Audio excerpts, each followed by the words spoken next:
Today, I want to welcome Ryan Weiss. He is the head of Effective Performance Strategies. But this wasn't his first business. He founded and ran his first business from ages 15 to 20 to pay for college. That company is still running. It's being run by his little brother, and it serves thousands of clients in over 50 communities. And he took a big detour through corporate America, worked for, well, maybe corporate Germany would be the better term. He worked for a big German company that took him all over the world, except for apparently Germany, which is interesting. Forward to learning more about that. And then he came back. When they tried to move him to Germany, he moved back to Chicago and founded Effective Performance Strategies in 2016. The company has since grown to a global team serving clients from a wide variety of industries in North America. The industries include construction services, transportation, manufacturing, and others. And he has a proprietary software platform, a BPO team. We're going to get him to define what BPO is. That's one of those confusing terms. I think it means business process outsourcing. You got it. And facilitation coaching team. Ryan, welcome. Thank you, Craig. Pleasure to be on your podcast today. Well, I've been looking forward to it. You know, we first connected months ago, and I think we were going to record this a little bit earlier, but you were off in someplace exotic, apparently also not Germany, and so we rescheduled and we landed here today. Absolutely. Yeah, I think I may have been on a sailing or coming back from a sailing trip, and that was a great experience. But we weren't able to record it during my trip back. But I'm glad that we're able to talk today. So I gotta ask, what's the aversion to Germany? Every time somebody tries to send you to Germany, you like run away. Well, I mean, with the last name like Weiss, right? I mean, that's the heritage. I have spent time in Germany, traveled there for business trips, but yeah, but I worked for a big German chemical company, and they moved us to Asia and back to the United States twice. And the last time they were moving us back to the States, my wife and children were all in the Philippines. We were living in the Philippines. They moved. They flew me to Germany. They're like, all right, here's the job. You know, we want you to come to Germany. And I said yes. And then I called my wife and I said, are we really doing this? Like, we moved 7 times in 17 years, and our children were getting a little bit older. And it's like, we wanted them to be by their cousins and friends. Like, Germany would have been an amazing experience too. But just ultimately decided it was time to become entrepreneurial again, come back by family, and do, take a different direction. Where in Germany would you have moved to? Would have been Dusseldorf. Okay, yeah. Yeah. Yep. I've been there. I think I've been there once. Yeah. There's a place not far away called Kempelen Fort, if I remember correctly. It was a small little town, but it played a historic role at the end of the war. And the Philippines, where did you live in the Philippines? So we lived just south of Manila. Our office was in Makati, in like the downtown business district, and we lived in Ayala Alabang, which is about 30 minutes south if you take the Skyway, or 4 hours if you take the regular roads. Isn't that insane? I mean, people complain about driving in the US. And so the Skyway, is that the monorail that shoots across town? No, it's actually just like an elevated expressway. So and I mean, I exaggerate a little bit, but if you go on the Skyway, there was literally an entrance ramp right outside of our village and an exit ramp literally just down the street from our office. And so I could get on the Skyway, but it was expensive. I mean, it was $4 each way every day. And so almost all of the local people would go on the road below it, and it'd be hours, oftentimes, to get that 20 or 30 miles, probably 20 miles. Yeah, and I mean, so a little bit of bearing for those that have never been to Manila. Makati is the business district. It's very clean, very pristine, very nice. I claim that there's this god named Makati that blows a special breeze on there because it just feels more comfortable there than it does in the rest of Manila. That is fair. And the other thing is the traffic is really like nothing you've ever seen. I mean, if you saw the Mission Impossible, or no, it was the one of the Bourne movies where, you know, the guy was racing across Manila, guy across Manila in, you know, 10, 15 minutes. I'm like, that was no part of Manila that I was ever in. No, no. And I mean the people there are amazing. We loved our experience there, but the traffic is absolutely a huge challenge. And Makati is a very nice, very nice area for office buildings and stuff like that. So Did you make it to the Taal volcano? so yeah, so we lived about halfway between. So yeah, there's a lake inside a volcano inside a lake inside a volcano.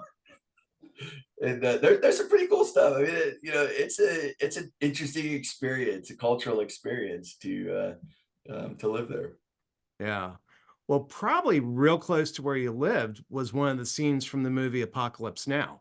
You know, when they're flying the helicopter, um, to take the captain in, they're actually flying over Manila Bay, not far from where you live. Not too far, yeah. I'm gonna have to watch that movie. I haven't. I don't think I've ever seen it, so I'll have to watch it now. Yeah.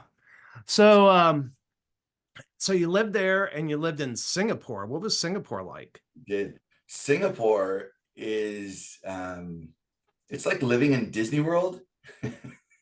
It's illegal to sell chewing gum, right? Because Yeah. they keep it so clean. It is so clean, so safe. It's really like living in a different world. And we lived there for a couple of years.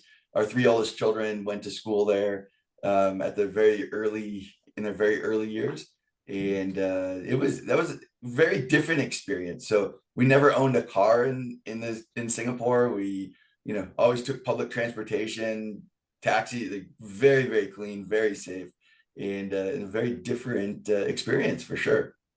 Wow. So anybody that's lived in Asia has one of these just crazy stories of something that happened to them. And over there, it makes perfect sense. But when you tell people back here this happened, they looked at you and they're like, who are these people? Well, the story for me is the first time I traveled to China. We went to a restaurant that was called, in I guess the loose translation was called the Fisherman's Wharf or something like that. And it was this massive restaurant, the biggest restaurant I've ever been in my life. And the top floor was tables in these rooms, private rooms, tables, and like the main floor were just fish tanks with, it looked like I walked into National Geographic, right? Alligators and sea creatures that just I never seen before. And so we went to our table. You get this little coupon book, and you go around downstairs and just like point at things and give them. And your coupon book had the table number. And so by the time we got back upstairs, whatever stuff you had pointed to was prepared and brought to the table. And so they just kept bringing different things up. And one of my colleagues, I'll just never forget this. And this was my first trip to China. He said he grew up poor. And there was a saying in Cantonese that translated would be something like, we eat everything in the ocean but the rocks, everything in the air but the plane, and everything on the table but the plate. And so I made an agreement with him on that very first trip to China. I was living in Singapore. I'm like, I know I'm coming back. I said, I will try anything that you eat, with one exception, right? I'm like, you ever bring a live monkey out to the table, like Yeah. scalding oil, that stuff? Like, I just don't need that in my life. So, but I said, I'll try anything that you eat. And because of that one decision, I ate just some crazy foods, sea worm jelly, and just some really, really strange stuff over the years. The sea worm jelly was literally like it was like jelly, but with worm guts in it. It's hard to describe, but well, it's easy to describe. It's hard to imagine. So here's the important question. when they were bringing any dish out, did he ever clench his fist and say, "It's good for men"? I don't remember saying that, but Because if you're in Asia and they say something's good for men, they're oh bringing it on a plate. You're about to see the most nasty thing you've ever seen. yeah. I mean, yeah, it was like, they bring out these things, pig part soup and stuff like that. And I'm like, which part, right? And it's like, yeah, there is lots of intriguing things there. Well, of course, in the Philippines, balut is good for men. Balut, well, when I moved to the Philippines, all of my I had 180 team members that worked for me there, and they all they wanted to know if I was going to try balut while I was living in the Philippines. And I said, well, so this was the wisest thing I ever did. I didn't realize it at the time, but I set these really high targets, performance targets. I said, if any of the teams hit the target that I've set, which was like really stretch target, then I'll try balut. And I had two teams come up to me, two of the team managers and a couple of people from their teams in my last week in the Philippines, and they said, "Are you going to try balut?" And I said, "Oh, did you hit the target?" And they said, "We got really close." And I said, "Well, I got really close to trying balut." Good for you. Good for you. It's nasty. I tried once. I couldn't get past sucking the juice. Yeah. It's just too nasty. Well, cool. Well, so anyway, well, that's really interesting. And so I kind of veering into, somewhere in here was work. And so you're working for this German company. And um, what did you learn working? So the German company was Henkel, not the knife company. What did you learn working for Henkel that then translated to what you're doing now? Yeah, so I learned a ton, and I learned about, well, so I got my degrees in chemistry and finance. I think when we first, before the recording, we talked a little bit about how, you were like, well, you're a very systems thinker and process and all this stuff. And in Germany, that's like, it's systems and process, right? But the thing that I really Hey, learned, hey, let me okay, pause you right there. So I used to have Siemens as a customer, and the company I was working for made a lot of mistakes. And my boss one day told me, and they would make the mistakes. I would tell the Germans. That was the deal. I don't know how I got the short end of the stick, but that was the deal. I had to explain when things went wrong. I had to go tell the Germans what happened. And no kidding, one day my boss said, "Go tell them we were leaning forward in our saddles because we knew where they wanted to be, and we were just leaning forward in our saddles and we missed." And I was like, one, I don't think cowboy analogies work on the Germans. Two, all they're going to hear is we had a documented process that we abandoned and something broke. And they're going to say, "Of course it broke. You abandoned your documented process." that's exactly right. So I'm a process guy, right? Like chemistry and finance. How much more systematic can you get than that? And I worked in a German company. But probably the biggest thing that I learned was the process is only effective if people use it and people follow it and people engage with it and people work on improving it. If not, we're all just like cogs in a wheel, just doing a process, but lots of bad things happen. Even when everybody follows the process, the department, handoffs between departments get broken, things like that. And then how do you deal with that? If when things don't go the way the process is supposed to go, people have to step in and you have to have a framework for enabling people to be successful. That's really the key purpose of process. And that's probably the biggest thing that I learned was it's not all about process. Process is important to the extent that it enables people to do something effectively, efficiently, that enables them to solve problems. And that became really the core learning that I've built my current company on. I'm literally reading a book right now where the author of the book literally shut down his company for a month to document all their processes. They made checklists for everything. And like 6 or 12 months later, everything was breaking. And he looked in and he was like, "Well, what's happening?" Nobody was using the checklists. Yeah.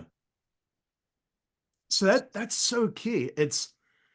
what you're saying is, yes, a process is important, but only if people put it to work. So what's the key? What'd you learn to making sure that people use the processes that were in place? Yeah. So the biggest thing that I've learned is that processes need to be practical implementation. Sitting in a boardroom and writing out what you think people should do. And maybe part of the challenge that he had in that case was he shut down his business. So instead of creating processes while observing how people actually behave, how people actually do things, they created hypothetical or theoretical processes of what they think should happen. And often what I find is most process organizations or most process consultancies, software, things like that, they focus on how does a role do what they're supposed to do? How does a person do what they're supposed to do? What are these steps that they need to take? The bigger thing that I see, time after time with companies is that the biggest problem is not a person's ability to do a simple task or a standardized task, I'll say, that they do every day. The biggest challenge is when they get information handed off. So yesterday was the Super Bowl, right? You got to have good handoffs. When they get the wrong information, or they don't get the information they need, or they, that lack of a handoff between departments, between people, between systems, that's where processes break down. Organizations go out and they write all these processes for each role and each position and each person, but the breakdowns don't happen because, like, if you have somebody who's been in their role for 5 years, they know exactly how to process those invoices. They know exactly how to make that batch of adhesive or whatever they're producing. The problem is if they don't get the information that they need to do their job, then they can't follow their process and they've got to go off and do something, something completely different. So it's those handoffs that became the thing that we built optics around, is solving the problem of handoffs between people, between departments, between sometimes between customers and vendors and things like that. It's really about the handoffs that happen. So help me understand this. Any business owner wants to run a business where he could lose his most valuable employee at any point and the business still runs. And so that requires documentation. Um, but then it's implementation. How, you know, you pointed out that the person I was referring to, sat down, did documentation without seeing how it actually worked. How do you thread that needle to make sure that you have everything documented? So if somebody were to leave suddenly or die suddenly, I mean, that's certainly part of my story. I almost checked out. Well, I did check out for 6 weeks unexpectedly, where the experts thought I wasn't coming back. And so how do you thread that needle? Yeah.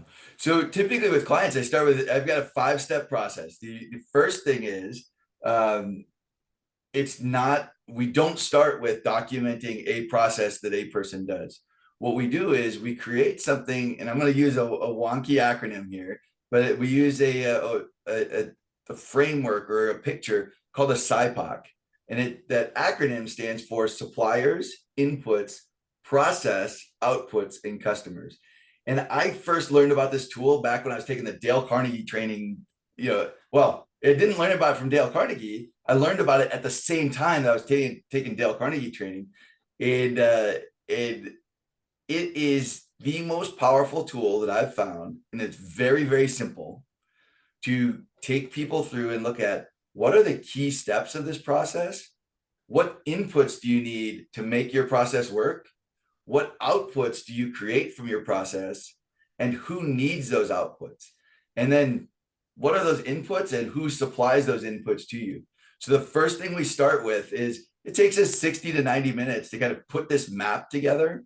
And I start, like, while going through that with a client, I can very quickly zero in on these are the outputs you're not getting, and that's why your process is broken.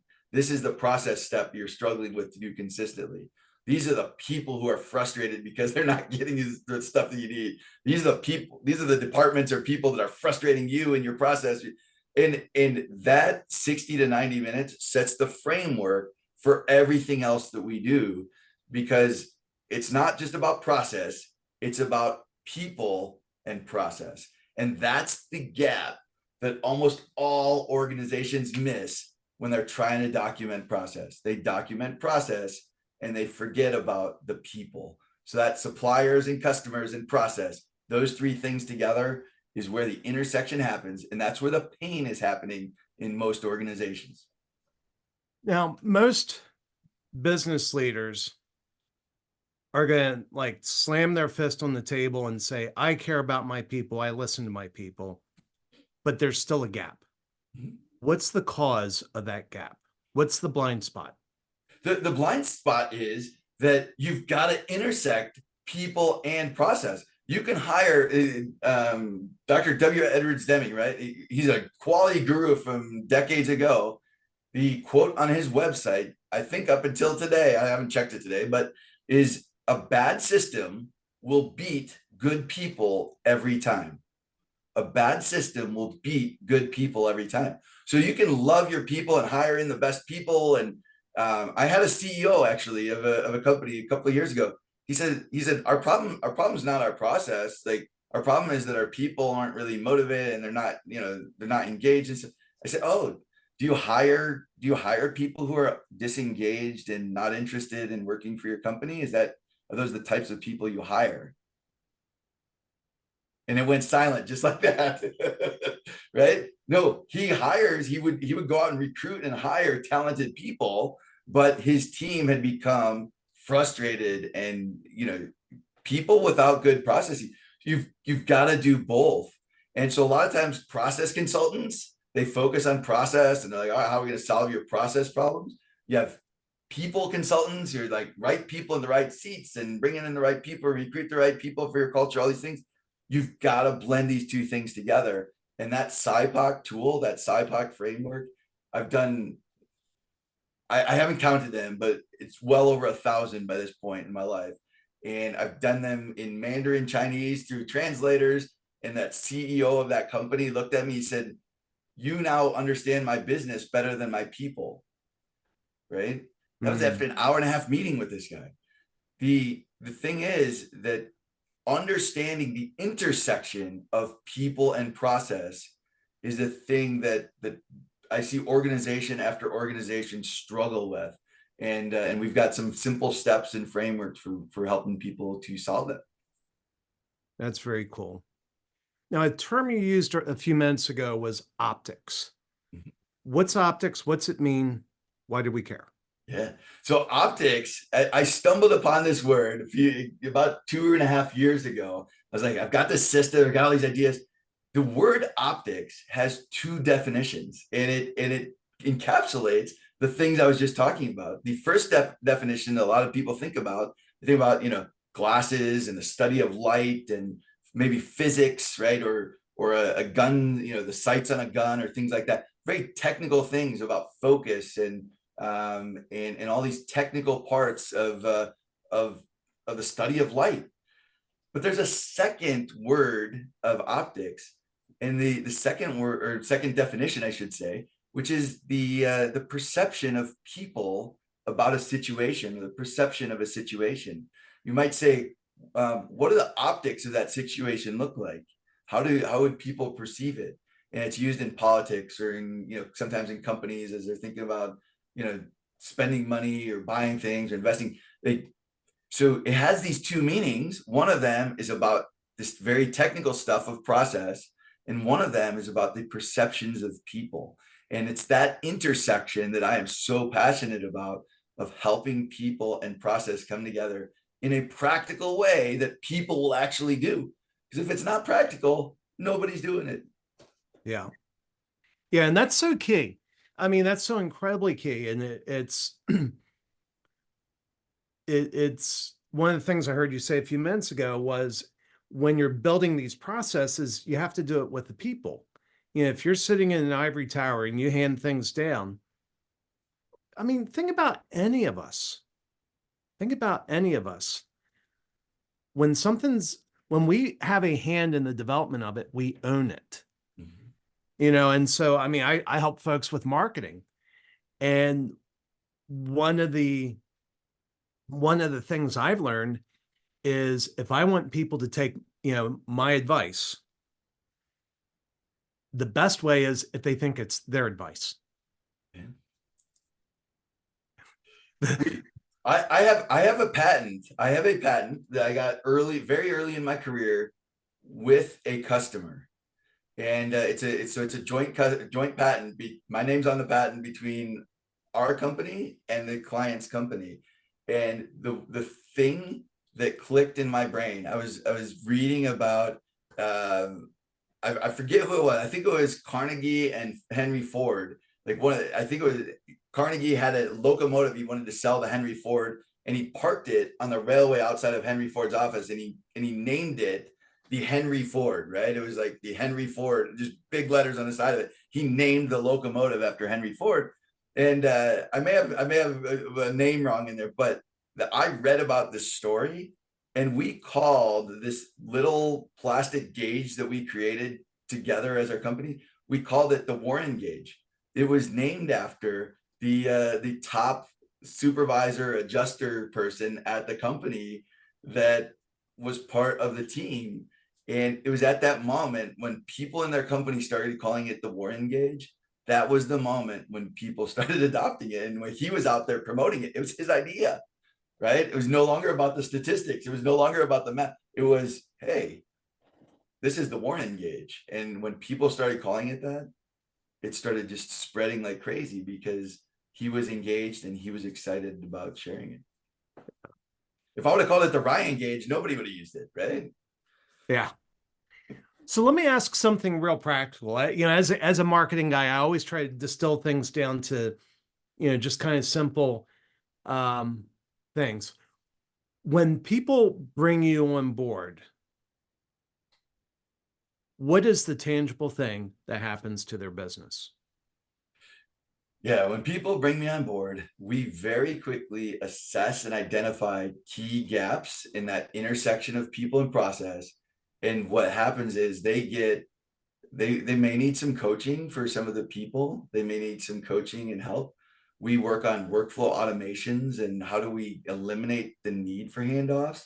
And most recently, we started even integrating generative AI as so they get an AI readiness assessment essentially, and we start looking at their processes and where can AI enhance what their people are doing, the processes and the workflow automations that are happening, and enhance it even further with technology. So we're doing a roadmap exercise at the beginning, an assessment and roadmap that leads to those three things.